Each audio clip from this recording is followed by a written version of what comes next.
Friends, मैं नुपुर तेजस्वी आप सभी का स्वागत करती हूँ हमारे शो डेली डोज पर। आज हम 17 जुलाई के करंट अफेयर्स पर डिस्कस करेंगे, साथ ही उनकी डिटेल जानकारी भी देंगे। आज की पीडीएफ फाइल इस वीडियो के डिस्क्रिप्शन बॉक्स से डाउनलोड कर सकते हैं और डेली के पीडीएफ के लिए हमारे टेलीग्राम ग्रुप को ज्वाइन कीजिए, जिसकी लिंक हमारे वीडियो के डिस्क्रिप्शन बॉक्स पर दिया गया है। तो दोस्तों चलिए शुरू करते हैं आज का वीडियो। आज का हमारा पहला क्वेश्चन है, हाल ही में एलिस फकफक ने अपने पद से इस्तीफा दे दिया, वह किस देश के प्रधानमंत्री थे?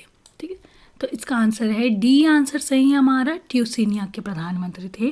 ट्यूनीशिया के प्रधानमंत्री एलिस फकफक ने ट्यूनीशिया के राष्ट्रपति को अपना इस्तीफा सौंप दिया है। तो दोस्तों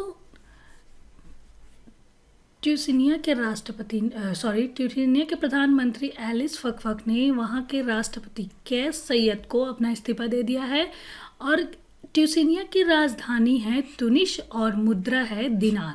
ठीक है दोस्तों, इनको याद रखिएगा। ट्यूनीशिया के प्रधानमंत्री हाल में एलिस फकफक ने अपना इस्तीफा दे दिया है। ठीक, तो और साथ ही बता दें कि हाल ही में फ्रांस के प्रधानमंत्री एडवर्ड फिलिप ने भी अपना इस्तीफा दे दिया था और वहाँ के राष्ट्रपति एमेनुएल मैक्रोन ने नए प्रधानमंत्री जीन कास्टेक्स को नियुक्त किया था। ठीक है, फ्रांस के प्रधानमंत्री ने भी अपना इस्तीफा दिया था हाल ही में, तो इनको याद रखिएगा। चलिए दोस्तों, उसके साथ ही आइसलैंड के बारे में जान लेते हैं। आइसलैंड की जो राजधानी है रेंगसविक है, उसके जो मुद्रा है आइसलैंडिक क्रोना है। क्या है?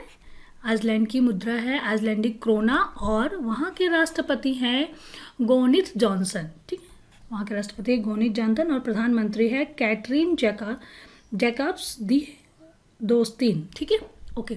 अब सिंगापुर के बारे में जान लेते हैं। सिंगापुर की राजधानी है सिंगापुर नगर।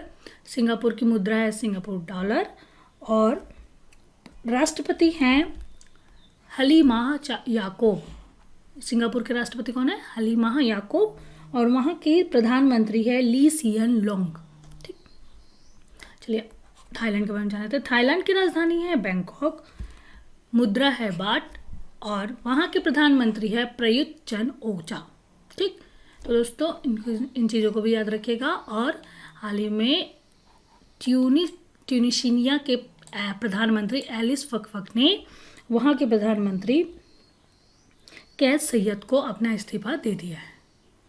चलिए आगे बढ़ते हैं। अगला क्वेश्चन है हमारा, केंद्रीय स्वास्थ्य मंत्रालय ने हाल ही में किस बीमारी की पहली स्वदेशी वैक्सीन को मंजूरी प्रदान की है? इसका आंसर है ए आंसर सही है हमारा, निमोनिया की। टीके के लिए विशेषज्ञ समिति की मदद से डीसीजीआई ने Pune company serum institute of India द्वारा सौंपे गए क्लिनिकल ट्रायल के पहले, दूसरे और तीसरे चरण के आंकड़ों की समीक्षा की और न्यूमोकोकल पॉलीसैकेराइड कॉन्जुगेट टीके को बाजार में उतारने की अनुमति दे दी है। यह टीका इंजेक्शन की मदद से लगेगा और स्वास्थ्य मंत्रालय ने बताया कि इस टीके का उपयोग निमोनिया से बचाव के लिए बड़े पैमाने पर किया जाएगा।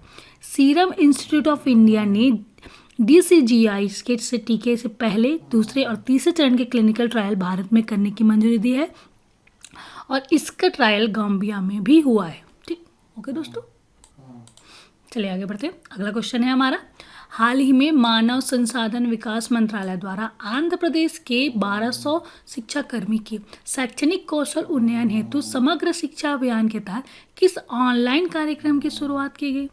इसका आंसर है डी आंसर सही हमारा, निष्ठा कार्यक्रम की शुरुआत की गई है। मानव संसाधन विकास मंत्री डॉक्टर रमेश पोखरियाल निशंक ने नई Delhi national initiative for school heads and teachers holistic advancement में निष्ठा योजना का पहला ऑनलाइन कार्यक्रम आंध्र प्रदेश के 1200 प्रमुख संसाधन व्यक्तियों के लिए लॉन्च किया है। और निष्ठा मानव संसाधन विकास मंत्रालय के फ्लैगशिप प्रोग्राम समग्र शिक्षा के तहत प्रारंभिक स्तर पर शिक्षकों को स्कूल प्रमुखों की प्रगति के लिए राष्ट्रीय पहल है। और दोस्तों निष्ठा का फुल फॉर्म है national initiative for school heads and teachers holistic advancement. ठीक है, इसको याद रखिएगा। और मानव संसाधन विकास मंत्रालय द्वारा आंध्र प्रदेश के 1200 शिक्षाकर्मी के शैक्षणिक कौशल उन्नयन हेतु समग्र शिक्षा अभियान के तहत निष्ठा ऑनलाइन कार्यक्रम की शुरुआत की गई। चलिए आगे बढ़ते हैं। अगला क्वेश्चन है हमारा, प्रधानमंत्री स्वनिधि योजना को लागू करने में कौन सा प्रदेश सबसे आगे है?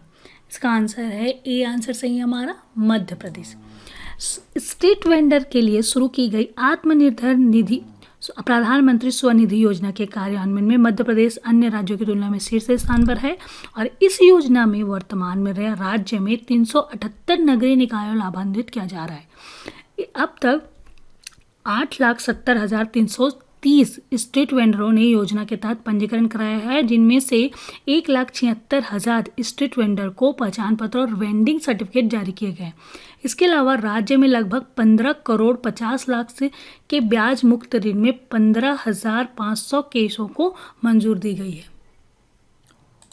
साथ ही दोस्तों मध्य प्रदेश के बारे में बात हो रही है, तो मध्य प्रदेश में हाल ही में रोको टोको अभियान की शुरुआत की गई। ठीक है, इस मास्क नहीं पहनने वाले लोगों को रोककर उन्हें मास्क प्रदान किया जाएगा और उनसे 20 रुपये वसूले जाएंगे। ठीक है, रोको टोको अभियान की शुरुआत की गई मध्य प्रदेश सरकार के द्वारा। और इसके साथ ही हाल ही में मध्य प्रदेश राज्य सरकार ने छात्रों की शैक्षणिक नियमितता बनाए रखने के लिए हमारा घर हमारा विद्यालय कार्यक्रम की शुरुआत की। ठीक है, हमारा घर हमारा विद्यालय योजना की शुरुआत की मध्य प्रदेश सरकार ने। और इसके साथ ही सार्थक ऐप लॉन्च किया गया और कोविड-19 को कंट्रोल करने के लिए किल कोरोना अभियान की भी शुरुआत की गई मध्य प्रदेश सरकार के द्वारा। और इसके साथ ही मध्य प्रदेश के रीवा जिले में एशिया का सबसे बड़ा सौर ऊर्जा संयंत्र स्थापित किया गया। ठीक है दोस्तों, तो इन चीज़ों को याद रखिएगा, मध्य प्रदेश के बारे में है। और मध्य प्रदेश की स्थापना हुई थी 1 नवंबर 1956 में। राजधानी है भोपाल, मुख्यमंत्री है शिवराज सिंह चौहान और राज्यपाल हैं आनंदीबेन पटेल जी। ठीक है, उत्तर प्रदेश के बारे में जान लेते हैं। उत्तर प्रदेश में हाल ही में मिशन वृक्षारोपण अभियान की शुरुआत की गई। ठीक है, मिशन वृक्षारोपण अभियान की शुरुआत की गई उत्तर प्रदेश में। और उसके साथ ही उत्तर प्रदेश की स्थापना हुई थी 24 जनवरी 1950 में। राजधानी है लखनऊ और मुख्यमंत्री है योगी आदित्यनाथ जी, राज्यपाल है आनंदीबेन पटेल और चीफ जस्टिस है गोविंद माथुर। ठीक, अब छत्तीसगढ़ के बारे में जान लेते हैं। छत्तीसगढ़ में हाल ही में छत्तीसगढ़ के बिलासपुर में भारत की पहली ई लोक अदालत की शुरुआत हुई। उसके साथ ही गोधन न्याय योजना, जिसके तहत 2 रुपये प्रति किलोग्राम में गोबर खरीदे जाएंगे। ठीक है, गोधन न्याय योजना की शुरुआत हुई कहाँ? छत्तीसगढ़ राज्य सरकार के द्वारा। उसके साथ ही दोस्तों छत्तीसगढ़ की स्थापना हुई थी 1 नवंबर 2000 में। राजधानी है रायपुर, राज्यपाल है अनुसुईया उइके, मुख्यमंत्री है भूपेश बघेल जी। ठीक है, उसके बाद है महाराष्ट्र के बारे में जान लेते हैं। हाल ही में महाराष्ट्र में प्रोजेक्ट प्लैटिना के तहत दुनिया का सबसे बड़ा प्लाज्मा थेरेपी परीक्षण शुरू किया गया है। और इसके साथ ही वहाँ की राजधानी है मुंबई, राज्यपाल है भगत सिंह कोश्यारी, मुख्यमंत्री है उद्धव ठाकरे जी और उप मुख्यमंत्री है अजित पवार। चलिए आगे बढ़ते हैं। अगला क्वेश्चन है हमारा, हाल ही में भारत के किस निजी कंपनी द्वारा 2035 तक खुद को शून्य कार्बन उत्सर्जन कंपनी बनाने का लक्ष्य रखा है? इसका आंसर है सी, आंसर सही है हमारा रिलायंस इंडस्ट्री ने। विश्व की सबसे बड़ी पेट्रोलियम रिफाइनरी चलाने वाली रिलायंस इंडस्ट्री ने 2035 तक खुद को शून्य कार्बन उत्सर्जन कंपनी बनाने का लक्ष्य रखा है। और तेल दूरसंचार खुदरा क्षेत्र में काम करने वाले रिलायंस समूह उत्सर्जित होने वाले कार्बन डाइऑक्साइड को मूल्यवान रसायन और अन्य सामग्री को ईंटों में बदलने की प्रौद्योगिकी का इस्तेमाल करेंगी। कंपनी गुजरात के जामनगर की रिफाइनरी में प्रतिदिन 13.6 लाख बैरल कच्चे तेल का परिशोधन करती है और यह दुनिया का पेट्रो रसायन बनाने वाली प्रमुख कंपनियों में से एक है। ठीक है दोस्तों, और उसके साथ ही रिलायंस इंडस्ट्री के बारे में बात हो रही है। तो रिलायंस इंडस्ट्री की स्थापना हुई थी 1966 में और इसकी मुख्यालय जो है मुंबई में है। संस्थापक है धीरूभाई अंबानी और अध्यक्ष और एमडी है मुकेश अंबानी। ओके, अब टाटा सन्स के बारे में जान लेते हैं। टाटा सन्स की स्थापना हुई थी 1868 में, मुख्यालय है मुंबई में, संस्थापक है जमशेदजी टाटा और अध्यक्ष हैं रतन टाटा। ओके, महिंद्रा एंड महिंद्रा के बारे में जान लेते हैं। महिंद्रा एंड महिंद्रा की मुख्यालय है मुंबई में और अध्यक्ष हैं आनंद महिंद्रा जी। ओके, विप्रो के बारे में, विप्रो की स्थापना हुई थी 1945 में, मुख्यालय है बेंगलुरु, संस्थापक है अजित प्रेम जी और चेयरमैन है रिशद प्रेम जी, सीईओ हैं आबिद अली निमचवाला। ओके, चलिए आगे बढ़ते हैं। अगला क्वेश्चन है हमारा, भारत ने हाल ही में किस राष्ट्र के साथ एक नया व्यापार मार्ग खोला है? इसका आंसर है बी, आंसर सही है हमारा भूटान के साथ। भारत और भूटान ने 15 जुलाई 2020 को पश्चिम बंगाल के भूटान और जयगांव में पासाखा के बीच एक नया व्यापार मार्ग खोला है। और भूटान के बारे में बात हो रही है तो भूटान की राजधानी है थिम्पू, प्रधानमंत्री है लोट्य टिसरिंग और मुद्रा है भारतीय रुपया। ओके, आज के साथ ही म्यांमार के बारे में बात कर लेते हैं। म्यांमार को बर्मा कहते हैं। म्यांमार की राजधानी है नेपियदा, मुद्रा है क्याट और राष्ट्रपति हैं you Win Myint. Okay, Nepal की राजधानी है काठमांडू, मुद्रा है नेपालीज रुपया और प्रधानमंत्री है केपी शर्मा ओली। ओके, और बांग्लादेश के बारे में जान लेते हैं। बांग्लादेश की राजधानी है ढाका, मुद्रा है टाका और राष्ट्रपति है अब्दुल हामिद, प्रधानमंत्री है शेख हसीना। अगला क्वेश्चन है हमारा, किस मंत्रालय ने डिजिटल शिक्षा पर प्राज्ञता दिशा निर्देश जारी किया है? इसका आंसर है ए आंसर सही है हमारा, मानव संसाधन विकास मंत्रालय ने। केंद्रीय मानव संसाधन विकास मंत्री रमेश पोखरियाल निशंक ने हाल ही में यहाँ ऑनलाइन माध्यम से डिजिटल शिक्षा पर प्रज्ञाता दिशा निर्देश जारी किए हैं। और प्रज्ञाता दिशा निर्देशों में ऑनलाइन और डिजिटल शिक्षा के 8 चरण, जिनमें योजना, समीक्षा, व्यवस्था, मार्गदर्शन, बात, असाइन, ट्रैक और सराहना शामिल है। ये 8 चरण उदाहरणों के साथ चरणबद्ध तरीके से डिजिटल शिक्षा की योजना और कार्यान्वयन का मार्गदर्शन करेगी। और मानव संसाधन विकास मंत्री हैं रमेश पोखरियाल जी। केंद्रीय मानव संसाधन विकास मंत्री कौन है? रमेश पोखरियाल निशंक जी। खेल मंत्री हैं किरण रिजिजू। वित्त मंत्री हैं श्रीमती निर्मला सीतारमण और वाणिज्य मंत्री हैं पीयूष गोयल जी। अगला क्वेश्चन है हमारा, भारतीय रेलवे का पहला केबल स्टे रेल ब्रिज अजीखड़पुल किस राज्य केंद्र शासित प्रदेश में स्थित है? भारतीय रेलवे का पहला केबल स्टे रेल ब्रिज अजीखड़पुल किस राज्य केंद्र शासित प्रदेश में स्थित है? इसका आंसर है सी आंसर सही है हमारा, जम्मू और कश्मीर में। कश्मीर में इंडियन रेलवे भारत का पहला केबल रेल ब्रिज बना रहा है और कटरा बनिहाल रेलवे ट्रैक पर देश का पहला केबल रेल पुल बन रहा है। और जम्मू कश्मीर में माता वैष्णो देवी के आधार शिविर कटरा और रियासी के बीच अंजर ब्रिज बनाया जा रहा है। रेलवे के मुताबिक देश का पहला केबल रेल ब्रिज 473.25 मीटर लंबा बनाया जा रहा है, जो कटरा से रियासी तक कनेक्ट होगा और इस ब्रिज को 96 केबल के सपोर्ट से बनाया जा रहा है। और साथ ही दोस्तों, जम्मू कश्मीर के बारे में बात हो रही है तो हाल ही में देविका और पुनेजा सेतु का शुभारंभ किया गया, जो कि डोडा और उधमपुर जिले में स्थित है जम्मू कश्मीर के। और इसके साथ ही रक्षा मंत्री राजनाथ सिंह ने जम्मू और कश्मीर में नियंत्रण रेखा के करीब के क्षेत्रों में 6 पुलों का उद्घाटन किया। ओके दोस्तों, तो था जम्मू कश्मीर के बारे में। छत्तीसगढ़ के बारे में जान लेते हैं। छत्तीसगढ़ में हाल ही में छत्तीसगढ़ के बिलासपुर में भारत की पहली ई लोक अदालत की शुरुआत हुई।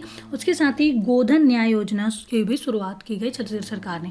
छत्तीसगढ़ की राजधानी है रायपुर, राज्यपाल है अनुसुईया उइके और मुख्यमंत्री है भूपेश बघेल जी। ठीक है, और उसके बाद मध्य प्रदेश के बारे में जान लेते हैं। मध्य प्रदेश में हाल ही में रोको टोको अभियान की शुरुआत की गई। उसके साथ ही सार्थक ऐप भी लॉन्च किया गया और कील कोरोना अभियान की भी शुरुआत हुई।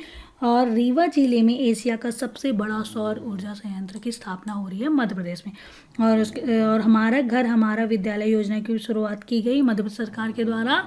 और इसके साथ ही बता दें, मध्य प्रदेश की राजधानी है भोपाल, मुख्यमंत्री शिवराज सिंह चौहान और राज्यपाल हैं आनंदीबेन पटेल। और इसके साथ ही चीफ जस्टिस हैं AK मित्तल जी। महाराष्ट्र के बारे में जानते हैं। महाराष्ट्र में हाल ही में प्रोजेक्ट प्लेटिना के तहत दुनिया का सबसे बड़ा प्लाज्मा थेरेपी परीक्षण शुरू किया गया है और वहाँ की राजधानी है मुंबई। राज्यपाल हैं भगत सिंह कोश्यारी, मुख्यमंत्री है उद्धव ठाकरे और उप मुख्यमंत्री हैं अजित पवार जी। अगला क्वेश्चन है हमारा, भारतीय विमानपत्तन प्राधिकरण AAI ने नागरिक उड्डयन उद्योग में सहयोग के लिए किस सार्वजनिक उपक्रम के साथ समझौता ज्ञापन पर हस्ताक्षर किया है? इसका आंसर है हमारा सी आंसर सही है, भारत इलेक्ट्रॉनिक्स लिमिटेड के साथ ज्ञापन पर हस्ताक्षर किया है।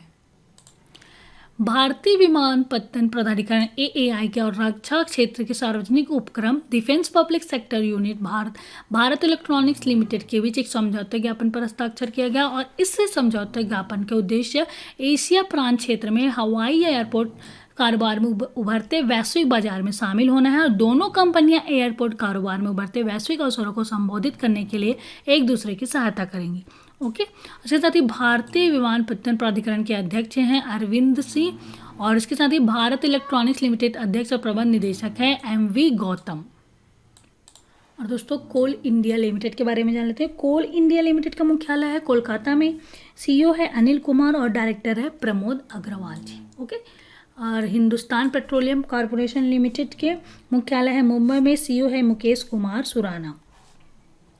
और तेल और प्राकृतिक gas Nigam oil and natural gas corporation के मुख्यालय है नई दिल्ली में, सीईओ है शशि शंकर जी। अगला क्वेश्चन है, निम्न में से किस ग्लोबल ह्यूमैनिटेरियन अवार्ड 2020 से किसे सम्मानित किया जाएगा? इसका आंसर है डी आंसर सही हमारा सचिन अवस्थी को। सचिन अवस्थी को लंदन में ग्लोबल ह्यूमैनिटेरियन अवार्ड 2020 के लिए आयोजित एक वेबिनार में टॉप पब्लिसिस्ट पुरस्कार से सम्मानित किया गया है। और सचिन अवस्थी वो व्यक्ति हैं जिन्होंने एक हरिद्वार से वाराणसी तक 5 दिवसीय लंबे स्वच्छ गंगा जागरूकता यात्रा का आयोजन किया था, जिसे वंदे गंगे स्वच्छता जन जागरण यात्रा भी कहा जाता है। ग्लोबल ह्यूमैनिटेरियन अवार्ड को वर्ल्ड ह्यूमैनिटेरियन ड्राइव की सम्मानजनक पहल के रूप में भी जाना जाता है। और साथ ही दोस्तों हाल ही में के सिवन को वान कर्मन पुरस्कार 2020 का पुरस्कार दिया गया। के सिवन जी इसरो से रिलेटेड है, ठीक है। इसरो के सिवन को वान कर्मन पुरस्कार 2020 से सम्मानित किया गया। और इसके साथ ही सचिन अवस्थी को ग्लोबल ह्यूमैनिटेरियन अवार्ड 2020 से सम्मानित किया गया। और इसके साथ ही दोस्तों हाल ही में ग्रेट इमिग्रेंट 2020 का अवार्ड सिद्धार्थ मुखर्जी भारतीय लेखक को दिया गया। डायना पुरस्कार प्रिया ठकराल और नीरज मुर्मू को दिया गया। और इसके साथ ही प्रोफेसर पीसी महानोबिस आधिकारिक पुरस्कार डॉक्टर चक्रवर्ती रंगराजन को दिया गया था। इन चीज़ों को भी याद रखिएगा। अगला क्वेश्चन है हमारा, चुनाव आयुक्त अशोक लवासा को हाल ही में किस बैंक का उपाध्यक्ष नियुक्त किया गया है? इसका आंसर है ए आंसर सही हमारा एशियाई विकास बैंक का उपाध्यक्ष नियुक्त किया गया है चुनाव आयुक्त अशोक लवासा को। एशियाई विकास बैंक ने चुनाव आयुक्त अशोक लवासा को उपाध्यक्ष बनाने की घोषणा की है। और चुनाव आयुक्त अशोक लवासा एडीबी में दिवाकर गुप्ता का स्थान लेंगे और दिवाकर गुप्ता का कार्यकाल 31 अगस्त 2020 को समाप्त होने जा रहा है। चुनाव आयुक्त के रूप में नियुक्ति के पहले अशोक लवासा केंद्रीय वित्त सचिव के रूप में सेवानिवृत्त हुए और इससे पहले वह पर्यावरण वन एवं जलवायु परिवर्तन मंत्रालय और केंद्रीय नागरिक उड्डयन मंत्रालय के केंद्रीय सचिव थे। ओके दोस्तों, ये हैं चुनाव आयुक्त अशोक लवासा जी, जिन्हें एशियाई विकास बैंक में उपाध्यक्ष की बनाया गया है। उसके साथ ही एडीबी के बारे में जान लेते हैं, एशियन डेवलपमेंट विकास बैंक के बारे में जान लेते हैं। और इसका मुख्यालय है मेट्रो मनीला फिलीपींस में। राष्ट्रपति है मात्सुगु उस्कावा। इसका स्थापना हुई थी 19 दिसंबर 1966 में। उद्देश्य है आर्थिक विकास। दोस्तों भारतीय रिजर्व बैंक के बारे में जान। भारतीय रिजर्व बैंक का मुख्यालय है मुंबई, गवर्नर है शक्तिकांत दास जी और इसकी स्थापना हुई थी 1 अप्रैल 1935 में, ठीक है। और राष्ट्रीय कृषि एवं ग्रामीण विकास बैंक नाबार्ड जिसे कहते हैं, इसकी स्थापना हुई थी 1982 में। मुख्यालय है मुंबई, चेयरमैन है GR चितला जी। ओके, और इसके साथ ही बता दें दोस्तों कि जो नाबार्ड ने हाल ही में डिजिटल चौपाल अपने 39वें स्थापना दिवस पर डिजिटल चौपाल का आयोजन किया। ओके दोस्तों, अब विश्व बैंक में जान लेते हैं विश्व बैंक के बारे में। वर्ल्ड बैंक के मुख्यालय है वाशिंगटन DC, संयुक्त राज्य अमेरिका। प्रेसिडेंट है डेविस मलपास। सदस्यता देश है 189 देश और उद्देश्य है आर्थिक विकास। उसके साथ ही विश्व बैंक के बारे में बात हो रही है तो हाल ही में भारत सरकार ने विश्व बैंक समूह के साथ तमिलनाडु की 2 परियोजनाओं के साथ समझौता किया। और भारत सरकार और विश्व बैंक ने MSME आपातकालीन प्रतिक्रिया कार्यक्रम के लिए $750 मिलियन के साथ समझौते पर हस्ताक्षर किया। ठीक है दोस्तों। और विश्व बैंक ने हाल ही में गंगा पुनरुद्धार कार्यक्रम में 40 करोड़ डॉलर की सहायता राशि भी दी है। साथ ही दोस्तों कुछ हमारी महत्वपूर्ण नियुक्तियां हैं जिनके आप हमारे PDF से कलेक्ट कर सकते। अगला क्वेश्चन है हमारा, हाल ही में बांग्लादेश में भारत के अगले उच्चायुक्त के रूप में नियुक्त किया गया है। उनका नाम है, बी आंसर सही हमारा, विक्रम दुरईस्वामी को। राजनयिकों की नियुक्ति में बदलाव के तहत भारत सरकार ने विक्रम दुरईस्वामी को बांग्लादेश में भारत का नया उच्चायुक्त नियुक्त किया है। और 1992 बैच के IAFS अधिकारी दुरईस्वामी फिलहाल अतिरिक्त सचिव के तौर पर तैनात हैं और वह बांग्लादेश और म्यांमार के सांसद, अंतर्राष्ट्रीय सम्मेलनों और वैश्विक संगठनों की जिम्मेदारी संभालते हैं। इससे पहले वह भारत प्रशांत मामले देख रहे थे। वे 2012 से 2014 तक विदेश मंत्रालय में अमेरिकी प्रभाग में संयुक्त सचिव पद पर भी थे। तो बांग्लादेश में भारत के अगले उच्चायुक्त नियुक्त किए गए हैं विक्रम दुरईस्वामी को। और साथ ही दोस्तों विधु पी नायर को तुर्कमेनिस्तान में भारत के अगले राजदूत के रूप में नियुक्त किया गया है। और तुर्कमेनिस्तान के बारे में बात हो रही है तो तुर्कमेनिस्तान की राजधानी है अशगाबाद, मुद्रा है तुर्कमेनिस्तान मैनाट और राष्ट्रपति हैं गुरबंगुल बर्दिमुहामेदोव।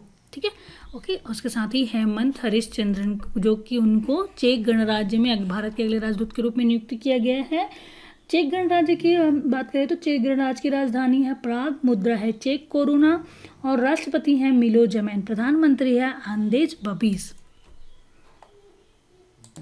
अगला क्वेश्चन है हमारा, स्पोर्ट्स अड्डा के ब्रांड एम्बेसडर के रूप में किसे नियुक्त किया गया है? इसका आंसर है, बी आंसर सही हमारा, ब्रेट ली को। पूर्व ऑस्ट्रेलियाई तेज गेंदबाज और क्रिकेट दिग्गज ब्रेट ली को स्पोर्ट्स अड्डा में अपना नया ब्रांड एम्बेसडर बनाया। और स्पोर्ट्स अड्डा एक भारतीय समाचार और सूचना प्लेटफॉर्म है जो क्रिकेट, फुटबॉल और कबड्डी से जुड़ी सभी ताज़ा जानकारी, अपडेट और आंकड़े प्रदान करता है। अगला क्वेश्चन है दोस्तों, फीफा विश्व कप 2022 किस देश में आयोजित किया जाएगा? इसका आंसर है, डी आंसर सही हमारा, कतर में आयोजित किया जाता है। Federation international D football association ने घोषणा की 2022 विश्व कप कतर में आयोजित किया जाएगा। और दोस्तों आज का लास्ट क्वेश्चन है, हाल ही में नीला सत्यनारायण का निधन हो गया। वह किस राज्य की पहली महिला चुनाव आयुक्त थी? इसका आंसर है, बी आंसर सही हमारा, महाराष्ट्र की। महाराष्ट्र की पहली महिला चुनाव आयुक्त श्रीमती नीला सत्यनारायण का निधन हो गया। और महाराष्ट्र के बारे में बात हो रही है दोस्तों, तो महाराष्ट्र की राजधानी मुंबई है और उसके राज्यपाल है भगत सिंह कोश्यारी और मुख्यमंत्री है उद्धव ठाकरे जी। ठीक है दोस्तों, और उसके बाद केरल के बारे में बात हो रही है तो केरल के बारे में जान लेते हैं। केरल की बात करें तो केरल में हाल ही में ड्रीम केरला प्रोजेक्ट प्रवासियों के पुनर्वास और राज्य में समग्र विकास के लिए ड्रीम केरला प्रोजेक्ट की शुरुआत की गई। उसके साथ ही इसकी राजधानी है तिरुवनंतपुरम, मुख्यमंत्री है पिनाराई विजयन, राज्यपाल है आरिफ मोहम्मद खान, चीफ जस्टिस हैं एस मनी कुमार। तो दोस्तों चलिए आगे बढ़ते हैं, static GK based on current affairs पर डिस्कस करते हैं।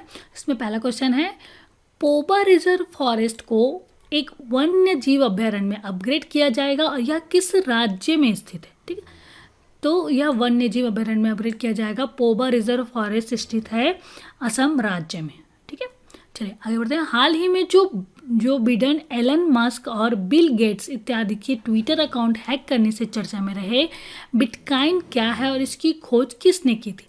बिटकॉइन एक वर्चुअल मुद्रा है और इसकी खोज सातोशी नाकामोतो ने किया था। बिटकॉइन क्या है? एक वर्चुअल मुद्रा है और इसकी खोज की थी सातोशी नाकामोतो ने।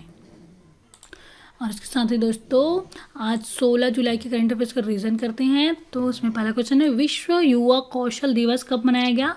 विश्व युवा कौशल दिवस मनाई गई 15 जुलाई को। किस राज्य सरकार ने गोधन न्याय योजना के तहत किसानों से 2 रुपये प्रति किलोग्राम की दर से गोबर खरीदने की मंजूरी दी है? वह राज्य सरकार है छत्तीसगढ़। हाल ही में किस IIT संस्थान ने शुद्ध नामक एक अल्ट्रा वायलेट सैनिटाइजिंग उत्पाद विकसित किया है? IIT कानपुर ने। किस देश ने अपनी टेलीकॉम कंपनियों को हुआई से 5G उपकरण सोर्स करने पर प्रतिबंध लगाया है? वह देश है यूनाइटेड किंगडम। जहाजरानी मंत्रालय ने कोलकाता बंदरगाह में हल्दिया गोदी परिसर में 5 जेट्टी के अग्निशमन की सुविधा लगाने हेतु कितने रुपए जारी करने की मंजूरी दी है? 107 करोड़ रुपए जारी करने की मंजूरी दी है। अगला क्वेश्चन है, किसने अपने 39वें स्थापना दिवस पर चिन्हित करने के लिए डिजिटल चौपाल का आयोजन किया? नाबार्ड ने। कंपनियों में से किसने रिलायंस जियो में 33,737 करोड़ रुपए के निवेश की घोषणा की है? वह कंपनी है गूगल ने। और 2020 के लिए वॉन कर्मन पुरस्कार किसने जीता? के सिवन ने वॉन कर्मन पुरस्कार 2020 का जीता। मानव संसाधन विकास मंत्रालय ने डॉक्टर अनीता भटनागर को कितने वर्ष के लिए नेशनल बुक ट्रस्ट के बोर्ड ऑफ ट्रस्टी में नामित किया है? 3 साल के लिए अनीता भटनागर को नेशनल बुक ट्रस्ट के बोर्ड ऑफ ट्रस्टी के रूप में नामित किया गया। और बीसीसीआई ने पिछले हफ्ते राहुल जौहरी के इस्तीफा को स्वीकार करने के बाद किसको बीसीसीआई का अनंतरिम सीईओ नियुक्त किया है? हेमंग अमीन को। और श्री हेमंत हरिश्चंद्र कोटालवार को किस राज्य में भारत के अगले राजदूत के रूप में नियुक्त किया गया? चेक गणराज्य में श्री हेमंत हरिश्चंद्रन को भारत के अगले राजदूत के रूप में नियुक्त किया। और अगला क्वेश्चन है, हाल ही में सर्वोच्च न्यायालय ने केरल के तिरुवनंतपुरम में किस प्रसिद्ध मंदिर के प्रशासन में त्रावणकोर रियासत के पूर्ववर्ती शाही परिवार के अधिकारों को बरकरार रखा है? इसका आंसर है श्री पद्मनाभ स्वामी मंदिर में, जो कि केरल के तिरुवनंतपुरम में श्री पद्मनाभ स्वामी मंदिर के प्रशासन ने त्रावणकोर रियासत के पूर्ववर्ती शाही परिवार के अधिकारों को बरकरार रखा है। और पुस्तक His Holiness the 14th Dalai Lama an illustrated biography के लेखक कौन है? इनके लेखक हैं Tenzin Geyche Tethong. P7 heavy drop system किसने विकसित किया है? DRDO ने विकसित किया है P7 हैवी ड्रॉप सिस्टम। केंद्रीय सड़क परिवहन और राजमार्ग मंत्री नितिन गडकरी ने किस राज्य में 11 राजमार्ग परियोजनाओं का उद्घाटन और शिलान्यास किया? हरियाणा राज्य में 11 राजमार्ग परियोजनाओं का उद्घाटन किया नितिन गडकरी जी ने। तो दोस्तों ये तो था 17 जुलाई के करंट अफेयर जिसके बारे में हमने डिस्कस किया। आज का वीडियो कैसा लगा प्लीज़ हमें कमेंट करके बताइए। अच्छा लगे तो लाइक कीजिए और ज़्यादा से ज़्यादा अपने दोस्तों को शेयर कीजिए। अभी तक आपने हमारे चैनल को सब्सक्राइब नहीं किया है तो प्लीज़ सब्सक्राइब कीजिए और डेली के नोटिफिकेशन के लिए बेल आइकॉन को प्रेस कीजिए। तो दोस्तों कल फिर मिलते हैं एक नए वीडियो के साथ, तब तक के लिए good day, bye, thank you.